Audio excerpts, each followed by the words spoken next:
And I am delighted to be joined this afternoon by Martin Dockrell, who is the Tobacco Control Program Lead for Public Health England, and David Sweanor, Adjunct Professor at the University of Ottawa, Faculty of Law, Public Health Advocate, and a member of our Ottawa Hub for Harm Reduction.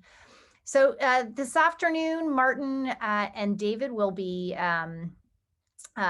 we'll be talking about e-cigarettes, and Martin's presentation will be focusing on e-cigarettes in England. So I'm going to pass it over to David. Well, thanks very much, Vanessa. I think this will be relevant to broad areas of risk reduction, and I think one of the things we've been hearing today, that the parallels between these issues are very, very similar. One of the things that we have when dealing with nicotine is because it's a widely used licit drug. We have lots of evidence from all over the world of different approaches in trying to deal with it. Everything from countries that have banned any alternative to cigarettes and seen the stock value of the cigarette companies in their countries go up, to countries that have made amazing progress in moving people to alternatives, whether it be places like Sweden, Norway, Iceland, Lithuania, Japan that we were talking about earlier today, rate of decline that works out about 10% per year compounded for the last 4 years.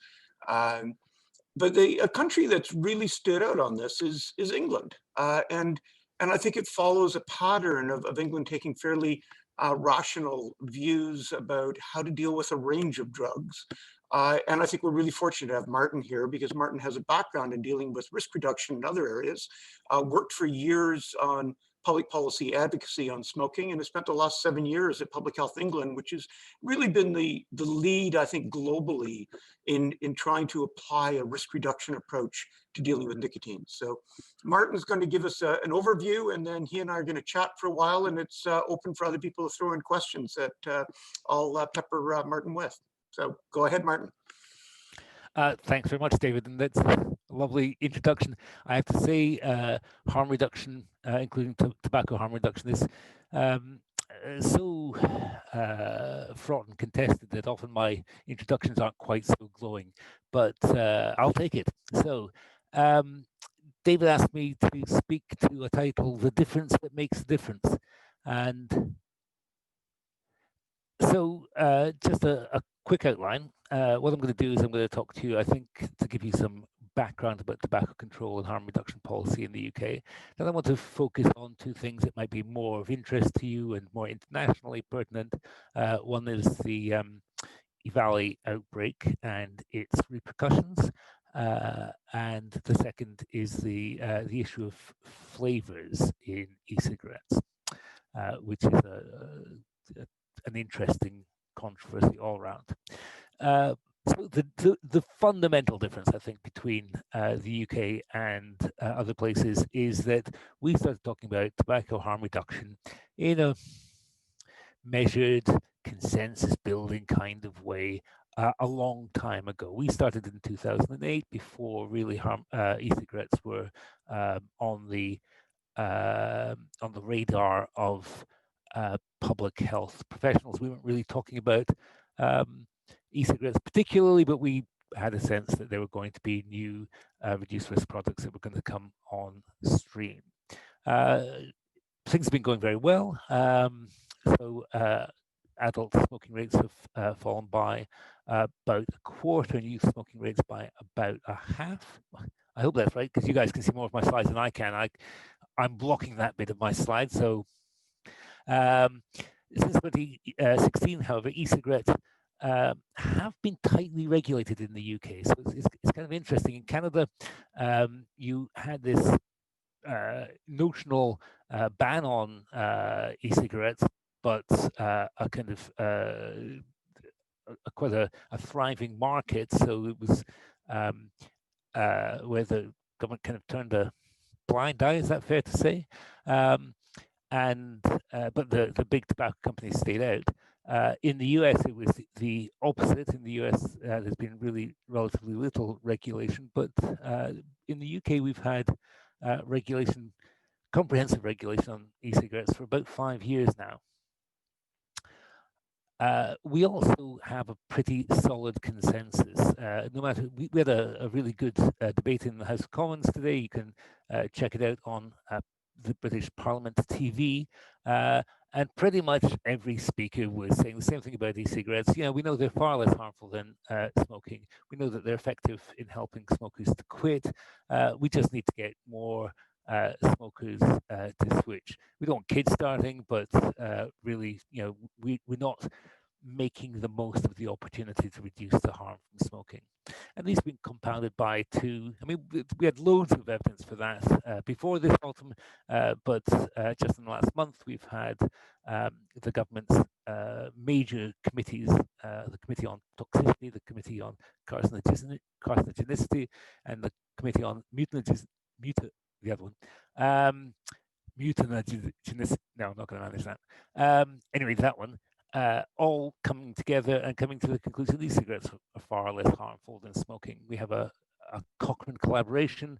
You might be familiar with the Cochrane collaboration, an international network that looks at the highest standard of, or at least the most rigorous standard of evidence. They do meta-analysis of randomized control trials, and they've concluded that e-cigarettes aren't just effective in helping smokers to quit, they're more effective than most licensed medicines when it comes to helping smokers to quit. And we've got good data on youth vaping, and we know it's not really increasing, nor is it renormalizing smoking. Martin, needs to pause you for a second. Could you please move your microphone, if it's possible, a bit further away from your mouth? You're popping quite a bit. It's distorting. Sure. Is this better? Yes, it is. Thank you. That's good. Okay. In Europe, we have a European League table for tobacco control. It's called the Tobacco Control Scale, and it measures governments by their compliance with the best international standards of tobacco control, the implementation of the Framework Convention on Tobacco Control. And the UK currently is top of that league. I say currently, always has been. Every time this survey is conducted, the UK is at the top. Sometimes we get to share with France and Ireland, which is nice, but we're back on the top on our own. So the top of the league for top tobacco control, but the bottom of the league or near to it when it comes to smoking prevalence. This is from a European Union survey where there are problems with this survey. The sample sizes tend to be quite small for each member state, about 1,000 or less. But the advantage is it's the same question that's posed in the same context, so it's reasonably comparable. And you can see that the only place lower than us is Sweden, where they have low rates of tobacco smoking, but tobacco use is similar. It's just that most of their tobacco use is not smoked, it's snus. Now, the difference is that in Sweden, actually, my public health colleagues don't consider that a good thing. I would be claiming victory at that point if I was in Sweden, but in the UK, it's a matter of government policy. And when it is, I think you have to be particularly alert to the risks of tobacco industry influence, because certainly the tobacco industry is constantly trying to influence UK tobacco control policy. And it's really important that, like Caesar's wife, we be above suspicion. And indeed we are. Here's an international index. There's going to be a new publication of the scores shortly. And you can see that the United Kingdom scores top for independence from tobacco industry influence. So that big difference, that evidence-based consensus. I said we've been working on it for a while, and it's not just Public Health England. Public Health England is the organization internationally which I think gets associated with tobacco harm reduction, But we didn't even exist when this game started. The first in the field was the Royal College of Physicians. Now, the Americans will tell you that the Surgeon General's report in 1964 was the start of modern tobacco control. Almost. It came 2 years after the Royal College of Physicians report, Smoking and Health, in 1962. And the RCP have been thought leaders in international tobacco control ever since. And that includes in tobacco harm reduction. So I suppose it was about 2007, the year I started at ASH. They did their first harm reduction report, nicotine without smoke. And 2008, when I was at ASH Action on Smoking and Health, we produced a report, a blueprint for the future of tobacco control, which included a chapter on harm reduction. And we got about 100 organizations to sign up to that. So of all the organizations we asked to sign up, only one declined. And they declined to sign up to this broad approach to comprehensive tobacco control because they objected to what we were saying about nicotine, which is really interesting. They were willing to be not part of the whole tobacco control show if we were going to take the line we took on, we and everybody else in the partnership took on nicotine. By the time we produced Smoking Still Kills, about 5 years later, and had 150 organizations, all the organizations we approached came on. You can see BMA, the British Medical Association, has its policy, which is very similar. The Royal College of General Practitioners, National Centre for Smoking Cessation and Training, all coming up with similar reports. And PHE have been doing annual evidence updates. The next one will be out in February, probably. And in February 2022, it'll be the last of the currently commissioned series, and it's going to be big.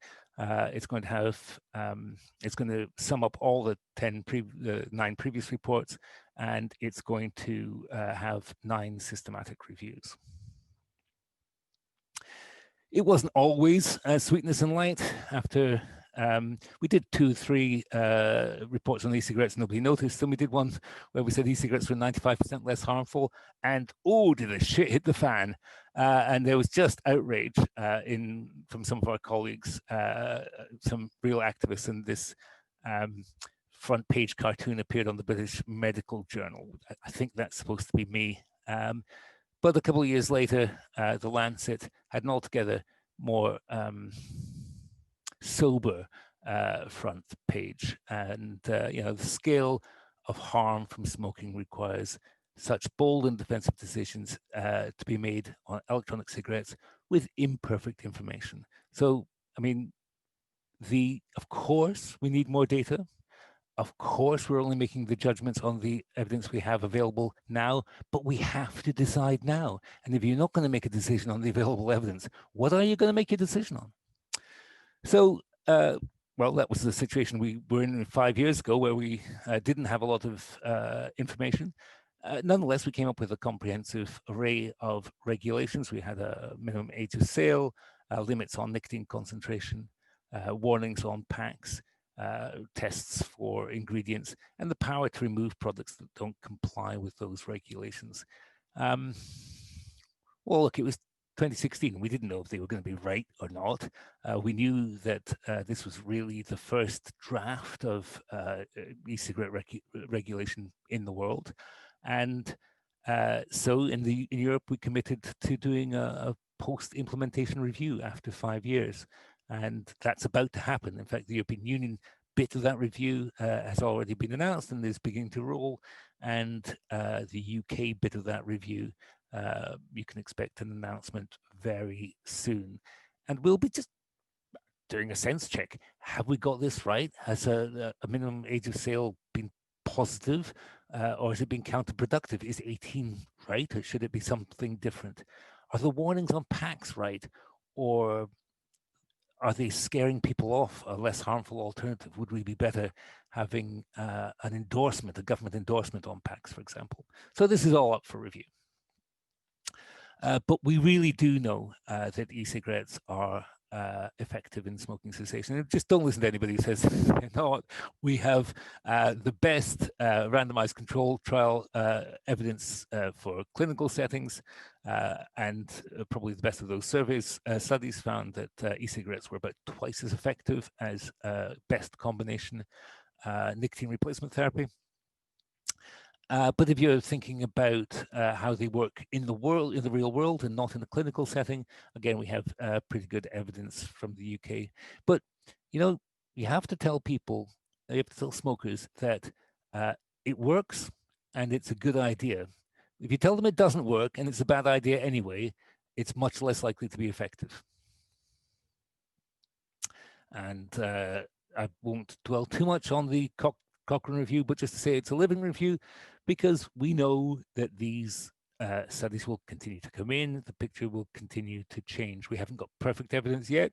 It's really important that we keep up to date, and it might be that we'll learn something shocking and we need to change course, or it might be that we realize that we haven't been pushing hard enough.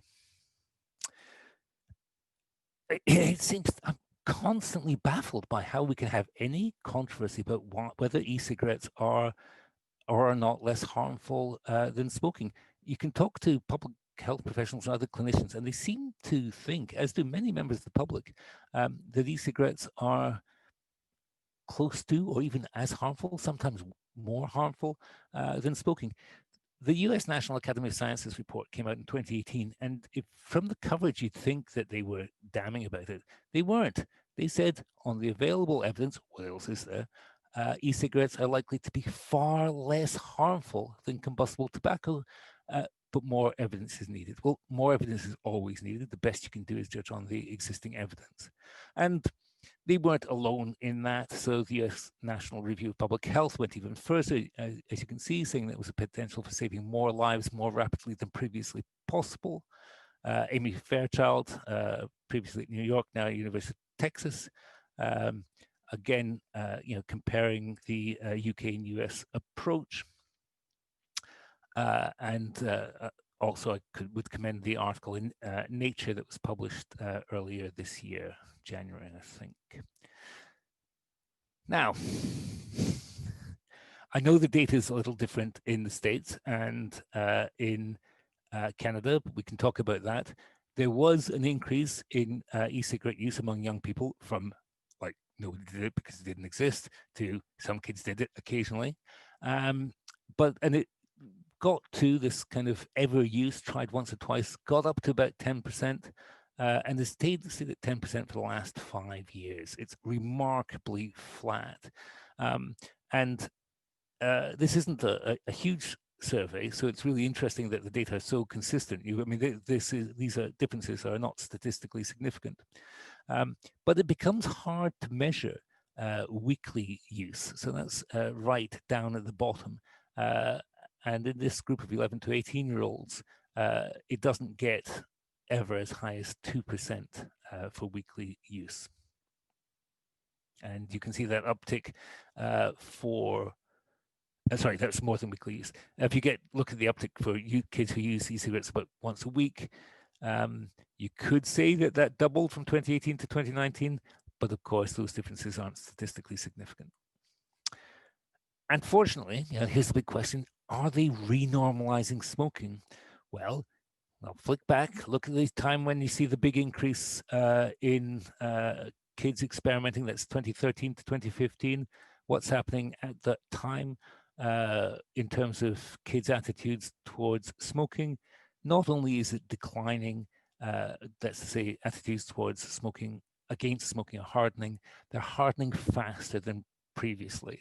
So I'm not claiming there's a causal effect. I'm not saying e-cigarettes made kids more anti-smoking. I'm just saying there's no way they made them more pro-smoking. And but this is an interesting thing. In the UK, we've been really very effective at discouraging kids from taking up vaping in a way that you haven't in Canada and the US. But what's happened to your smoking rates? I envy what's happening in your countries for your smoking rates, because teen smoking rates in the UK are not falling as fast as they are in Canada and the US. Now, very quickly, really, the evaluation thing, I never know what to call it. You can't call it a crisis. It was a phenomenon. Very strange business. So if you read the papers, if you heard the CDC about it, then it was this e-cigarette related thing they said. Plainly, it couldn't have been nicotine e-cigarettes right from the start. If you looked at who was falling victim to this, and it wasn't long-term users of e-cigarettes. It wasn't the typical e-cigarette users, but very specifically, very different groups of people, mostly male, and really quite young. And oh yeah, cannabis vapors. Oh, actually, boys who were vaping cannabis with vitamin E acetate. And then what happens? This gets known, the products disappear from the market, and numbers of new cases plummet. This cannot be down to nicotine e-cigarettes, because the pattern and consumption of nicotine e-cigarettes no way matches or justifies or could cause this sharp spike and that sudden decline. It's just not possible. I'm still waiting in hope for CDC to say, yeah, we got that wrong. But wrong they got, and it's been very harmful, and the harmful effects have spilt over elsewhere. Do you remember what I said before about it's important to tell vapers that vaping will help them quit and it's less harmful? Well, what happens is now that more than ever, smokers are thinking that actually, they've heard it from the CDC, e-cigarettes are dangerous. They're killing thousands of people in the States. And so you can see what's happened in the perceptions of risk. It was getting bad anyway, but there's a sharp uptick in the negative beliefs about e-cigarettes, and a sharp decrease in the numbers of people who correctly, along with the British Medical Association and the Royal College of Physicians and the US National Academy of Sciences, far less harmful, yet as a result of the evaluate thing, the belief, the correct belief, the accurate appraisal and understanding of the evidence that e-cigarettes are far less harmful, fewer people understood that. Well, maybe that's not so bad if that just means people are vaping less. Now, this is the other thing. You can see here from the UK Smoking Toolkit study, this is a monthly study of smoking behaviors in England. These are the quit attempts and the different devices that are used in quit attempts. Now, e-cigarettes, the most effective, remember, more effective than most licensed medicines, and evaluate crisis hits. It's not the established vapers who don't believe the CDC anyway, who stop vaping. It's the smokers who stop trying to using e-cigarettes as a quitting device. Probably their best crack at quitting successfully. That goes down. What goes up? Cold turkey, the thing least likely to deliver the goods. Now, these misperceptions really do matter. We have really strong evidence, and have had for some time, that there's this really strong correlation between resisting quit attempts, not using e-cigarettes, and negative beliefs about quitting. So the belief among vapers that e-cigarettes are at least as harmful as smoking is highly correlated with continuing to smoke. So these colleagues of mine who promote the idea that e-cigarettes are harmful, they say they're really worried about dual use. They say, oh yeah, but Martin, people vape, they don't quit, they carry on smoking as well, and that's really harmful. They do that because you tell them there's no point in switching. That's why they do that. Just tell them the truth. Tell them what NASM says. Yeah, you don't have to say what PhD says. Just tell them what NASM says. Far less harmful, and then they'll switch completely, because smokers who believe e-cigarettes are far less harmful are much more likely to switch completely. Okay, so that kind of irritates me. It doesn't irritate me anything as much as the whole flavors argument. Okay, this idea that we've got to protect kids by banning flavors, because we know that the tobacco industry put these flavors in. There's no reason they would have for having, bubblegum flavor e-cigarettes other than to attract kids. Well, I'll let you into a secret. They've been selling bubblegum flavor e-cigarettes for a decade in the UK, and the only people they've attracted with those are adult smokers. So if we ask adult smokers what's going to happen, what they would do if there was a flavor ban, most of them, or the biggest chunk, say, they'll still get the flavors. You could try banning them if you like, mate. It's not going to stop me.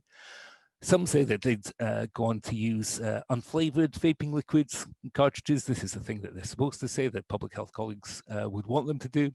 But also a big chunk say that they would go back to smoking. And this is right.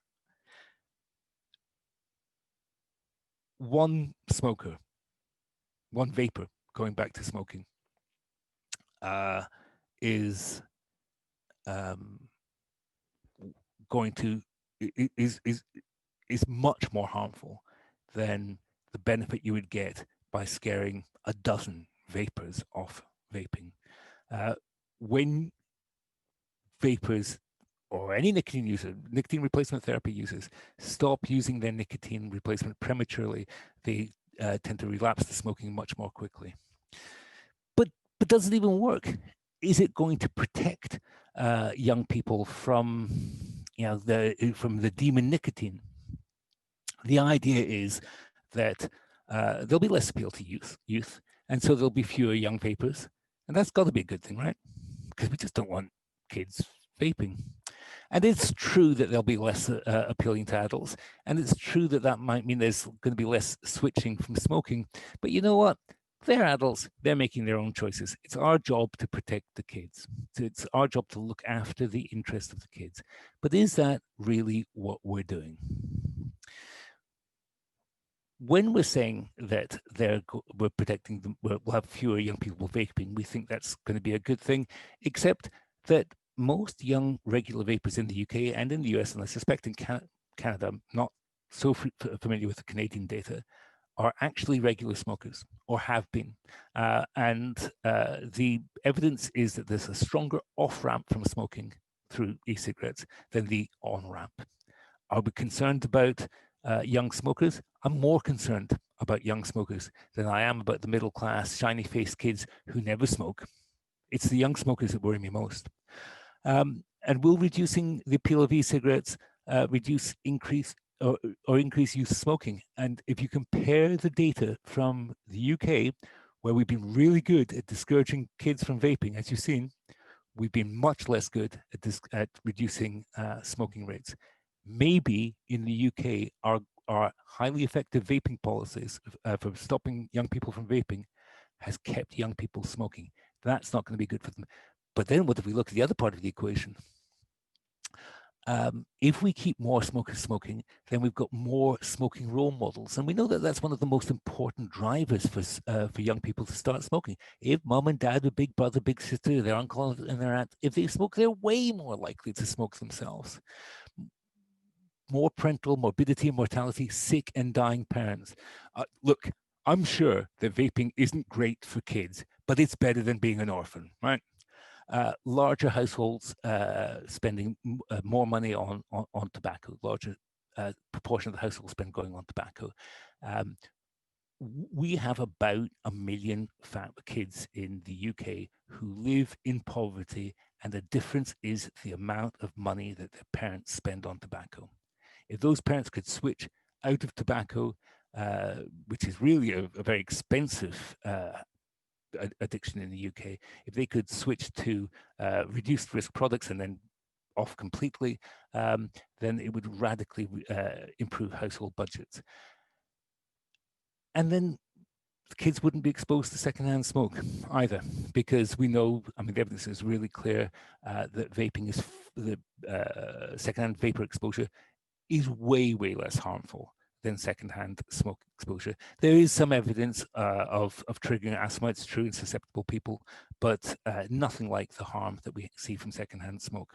And of course,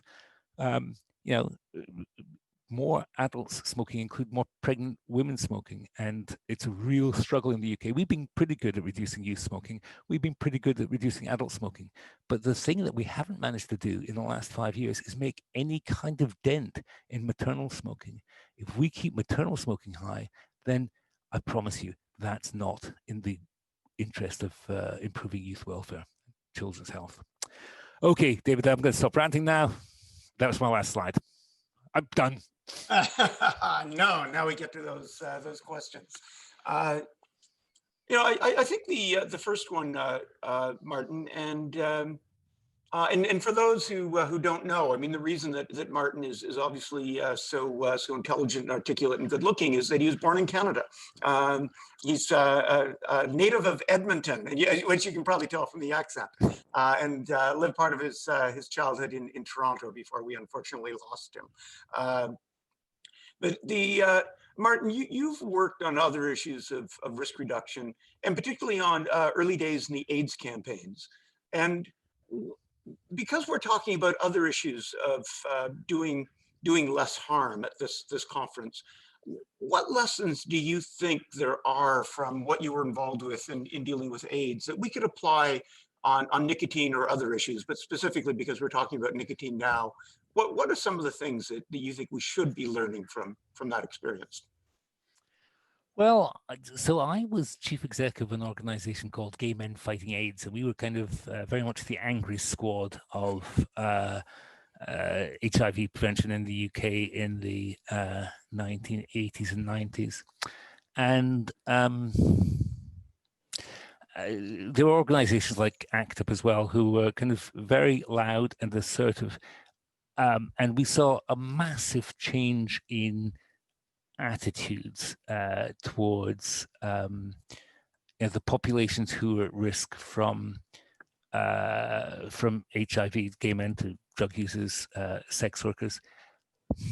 I'm not sure how much it was the angry squad that did it. We certainly had a role, but I suspect that it was us and others as brothers and sons and cousins and nephews and nieces, and who it's not like it wasn't the bit that we were doing in the streets. It was the bit that we were doing in the living room. It was like the conversations we were having with our loved ones and our doctors as well. You know, my doctor didn't know I was gay until I told him, and you know, he was really frightened when I did tell him, and so I, you know, had to. It was really funny. It was this like 25-year-old boy educating this 55-year-old healthcare professional about this new epidemic that had hit. But you know, that was the job I had to do, and I think that's when vapors are at their most effective. I think the kind of loud, prominent advocacy is important because it's a way that we kind of formulate the arguments and get them out there. But we deliver them most effectively when we deliver them as sisters and brothers and friends. Yeah, I think that ties into so much of what we've been hearing today, you know, lived experience, dealing with the people who are involved. And, you know, earlier today, we heard from a vapor who also runs a vape shop, talking about how she's precluded from even attending public health meetings talking about vaping, that many of the people who are most opposed to vaping will not talk to vapors, will not go into a vape shop, say they're all tobacco industry.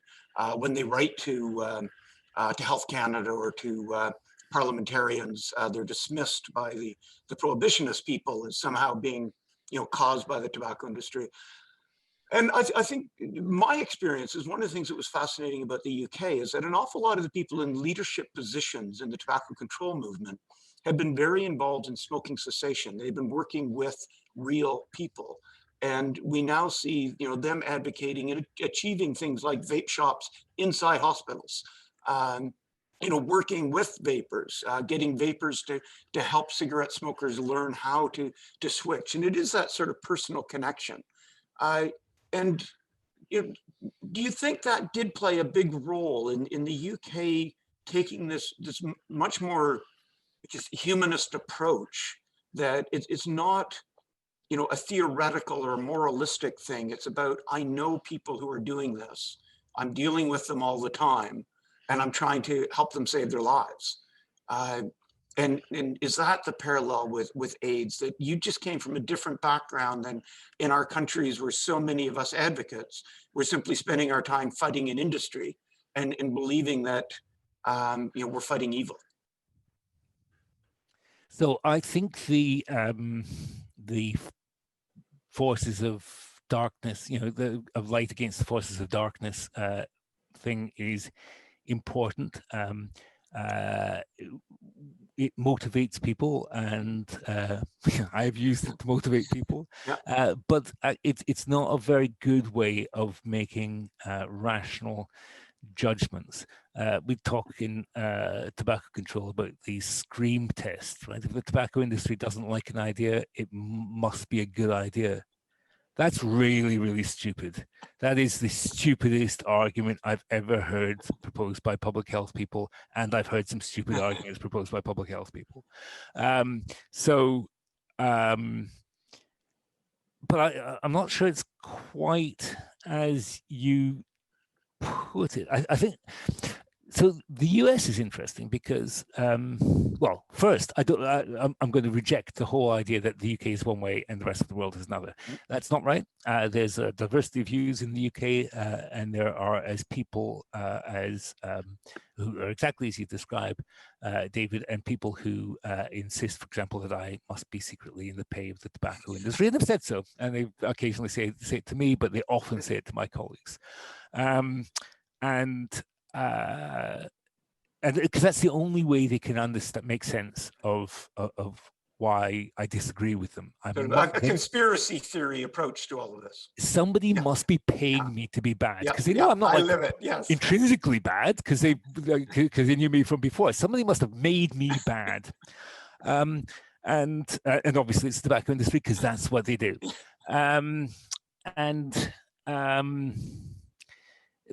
But there's there's some great thinkers in the US and Canada who are extremely influential. It's just that they haven't, they're not dominant, and the dominant ideologies and in tobacco control generally have been on the other side, on the kind of prohibitionist side, and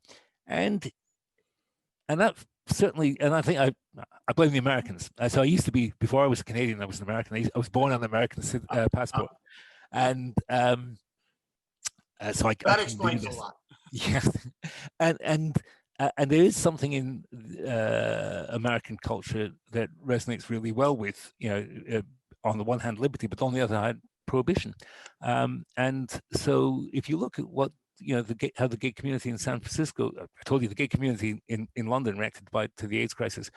My organization, we would go into saunas and run safer sex workshops, and we would go into the cruising areas, and we would run bondage for beginners courses.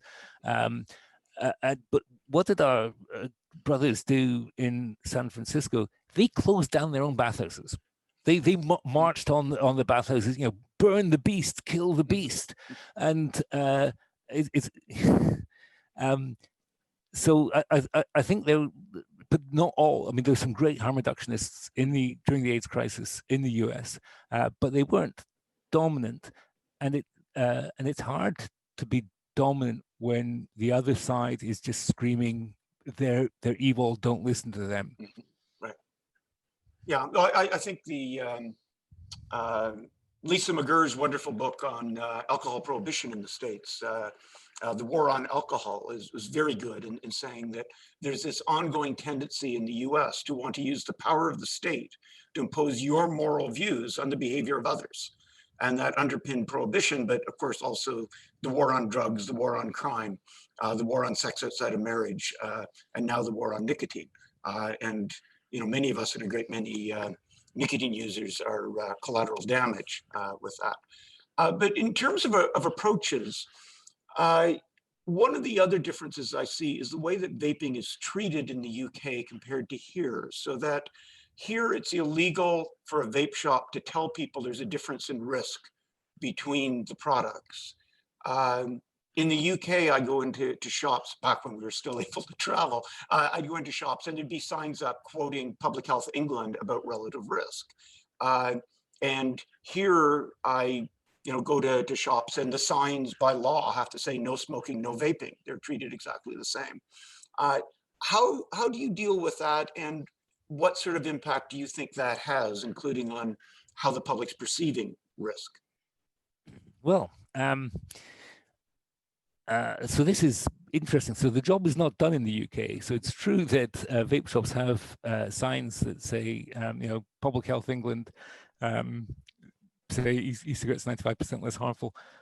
They're not allowed to do that. When they do that, they're breaking, if not breaking the law. No idea. And so they're not allowed to make health claims for their products. They're not even allowed to encourage their customers to stop smoking by support. We have this every month, every October, we have a big campaign called Stoptober, a month where we encourage, vape shops aren't allowed to have Stoptober posters in their shops. Tobacconists are, right? Vape shops aren't, because somehow that's making a health claim for their product. So the definitely job's not done. We have a real problem. And you saw also the data on beliefs. But so I said, you listen to today's debate, it was great. All the politicians saying e-cigarettes far less harmful. All the agencies, British Medical Association, Royal College of Physicians, e-cigarettes far less harmful. There are only two groups of people who say consistently, e-cigarettes really dangerous, maybe worse than smoking. And that's journalists and doctors. And I think they have, and the bad thing about that is that, this is where most people get their health information from, either from journalists or from doctors, right? It's certainly not from me. And journalists have their reasons for doing that. Basically, they're paid to write stories, and it's a good story. Controversy is good. I mean, the Daily Mail will alternate e-cigarette glory stories with e-cigarette horror stories, one day after the next.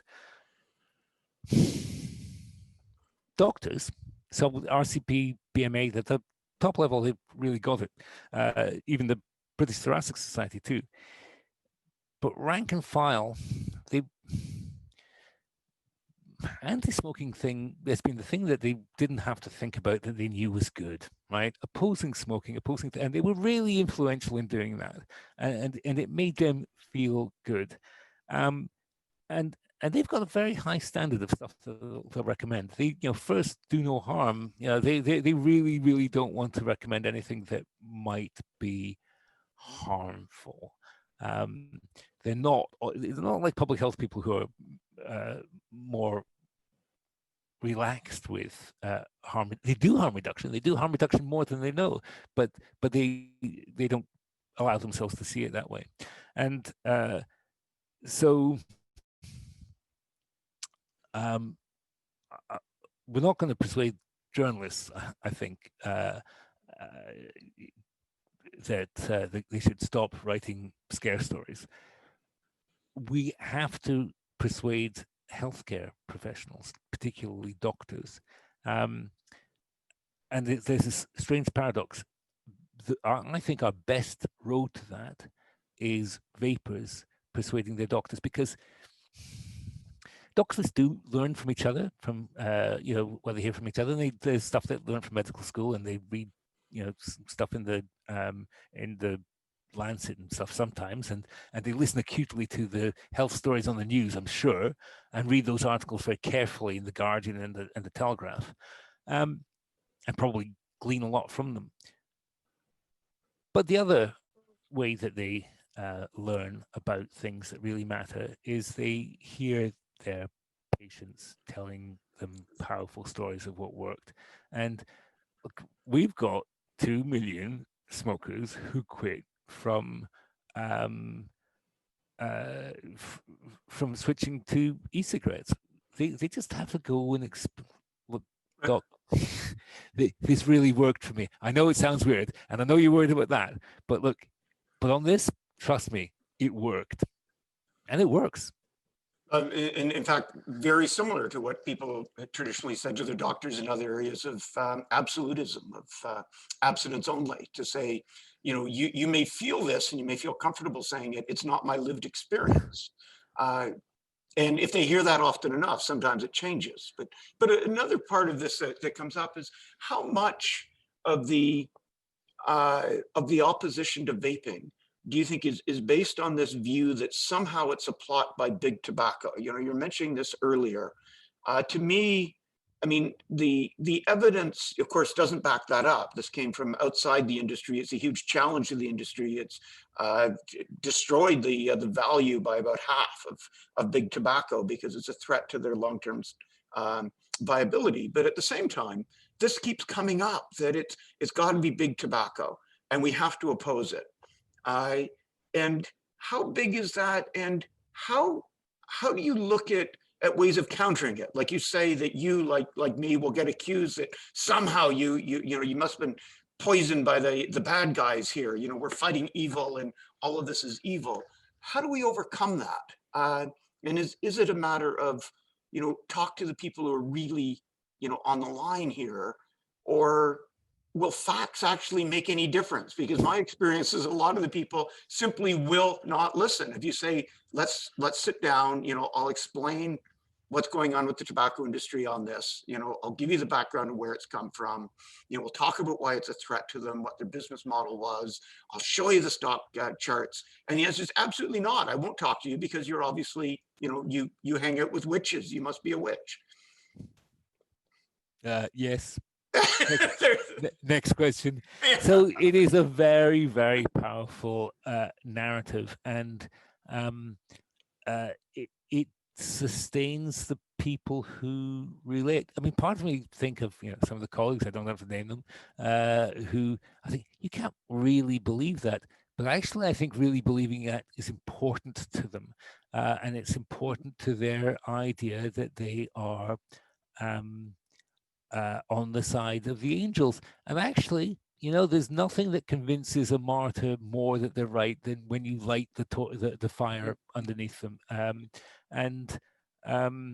mean, I was thinking when you were talking about the you know, American and almost the kind of so what happened back in the Reformation was there was a bit of a Reformation in England, and we had this extremely pragmatic Church of England that really wasn't too interested in telling people what to think or do or believe. And we kind of nudged the Puritans, who were behind the whole kind of revolution in the first place, kind of into the sea. And they went across and they founded America. Exactly. Those are my ancestors. Yes. Right. So thanks, Sweanor.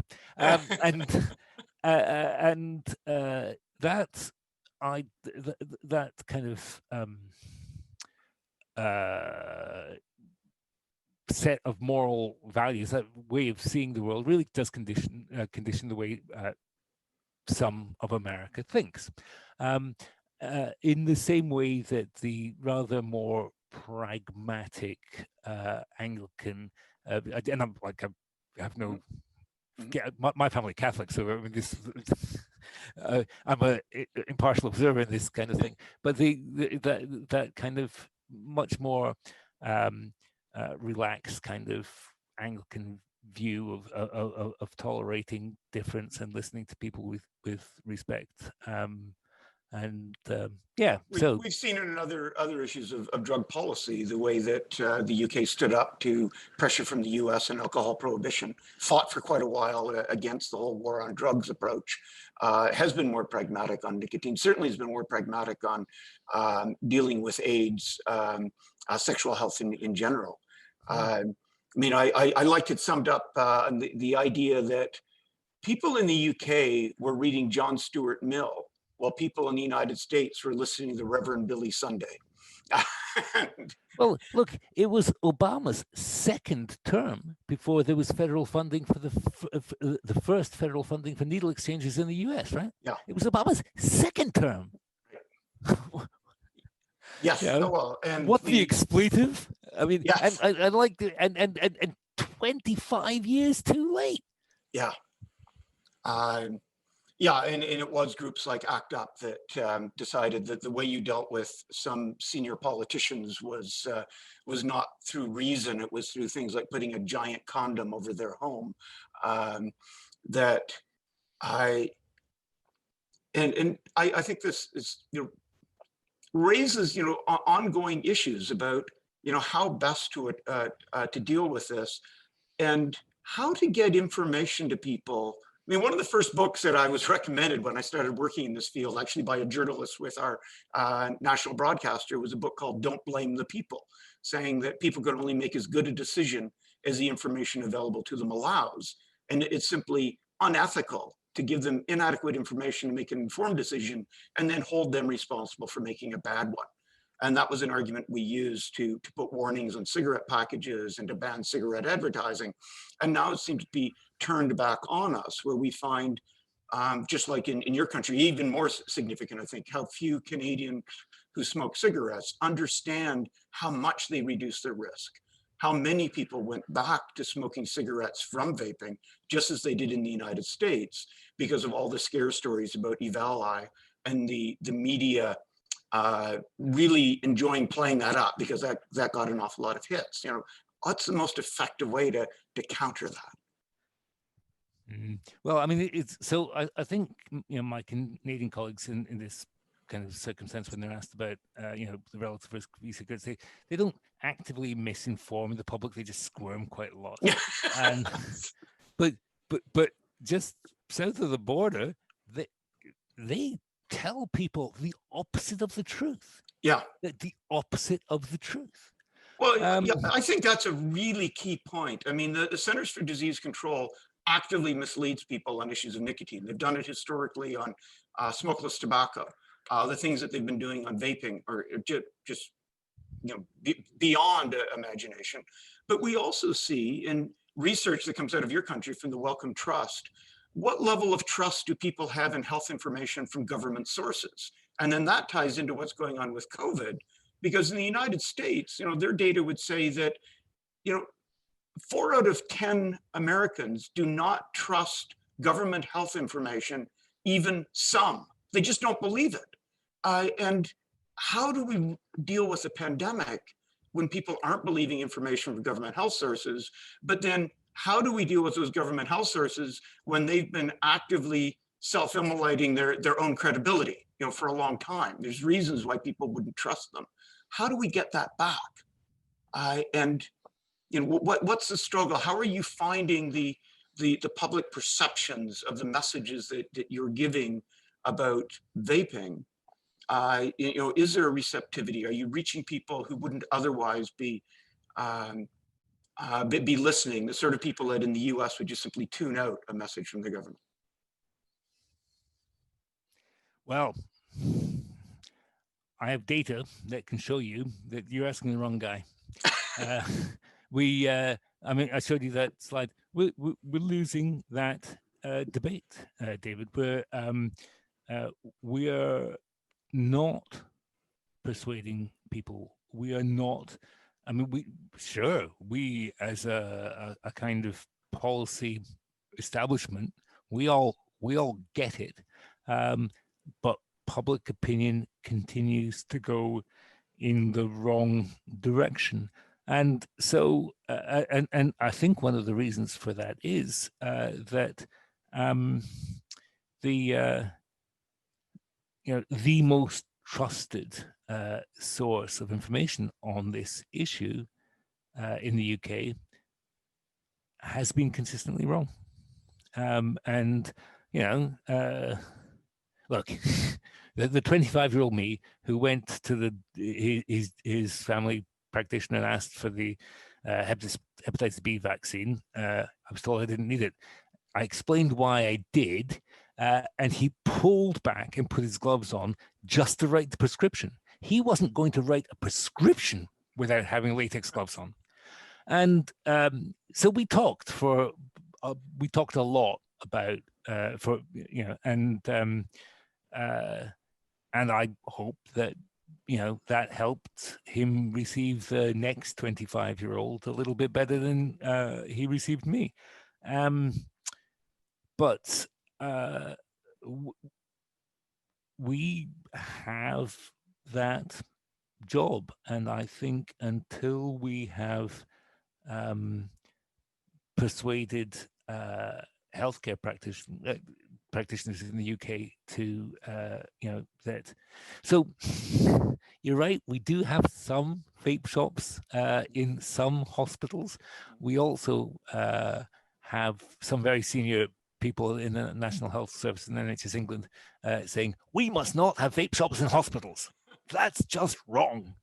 They should have stayed in America, Martin. So we've got we've got a job to do, and I think that's a group of key opinion leaders that we have not yet persuaded. But probably that guy from Public Health England shouting and waving his arms about, he should do that less. And moving into the issues of COVID, I mean, on your you monitor cigarette sales very closely and what's going on. I've been getting very confusing pictures globally about the impact that COVID is having on smoking. I mean, obviously in the United States, cigarette sales are very much in recovery mode. I don't think that's so much because of COVID, it's because of policies that have discouraged people from vaping, and it's been pronounced. But in many European countries, cigarette sales seem to be up quite a lot based on the reports I see, whether that's just replacing contraband that's harder to get into the country, whether it's an increase in smoking. What are you seeing, and are you seeing any relationship with vaping as people deal with COVID? So this is an interesting question, and I have had to. So the evidence is really not clear about COVID, and it doesn't help when people pretend it is. In fact, it's deeply counterproductive when people pretend it is. It's a constant battle where I say, well, actually, if you look at a lot of the studies, you see that smokers are really underrepresented. Many fewer smokers than you would expect to see. Being admitted to hospital, but there are a number of reasons, a number of confounders, and there's a really nice living review done by the University College London team. Gets updated every month on the Chaos website. Jamie Brown is one of the authors, and they assess this data, and then they list the potential confounders, and there's 7 really persuasive reasons to doubt that protective effect. But it's possible. And somebody showed me a draft of an article recently where they say that that the UK position has to be applauded because they didn't overstate the case. What they said was, it's not clear how smoking affects COVID, whether it increases your risk or not. But a respiratory pandemic is a good time not to be a smoker. So, we don't know yet whether, what the dynamic is, or what might be, whether there's a protective effect, and what might explain that protective effect. But we do know that smoking is really bad for you, and it's bad for your lungs. So now would be a good time to quit. And interestingly, we've seen about 1 million smokers in England quit, not because we told them, not because we misled them about it. And this study that suggests that there may well be some kind of protective effect which they can't explain, says that in terms of retaining public trust in health messages, it's really important not to go beyond the science, not to tell people something that might not be true, just so that they do the thing that they want you want them to do. And so I've told you the story before. I'm always telling stories about my mother. And what my sisters tell me the story, and so I have to believe it's true. She used to tell them that there were men in the condom factories that with needles that would put pinpricks in the condoms to punish wicked girls. This is not a story she ever told any of her sons, interestingly. So she's a very clever woman and a very experienced psychologist. So she probably knew what she was doing. If that's true, or like maybe this is just a story that daughters tell about mothers, that's a perfect example of lying to somebody to get them to do the thing that you want them to do in their own interest, because you just, you can't persuade them rationally. So just lie to them. Yeah, the noble lie.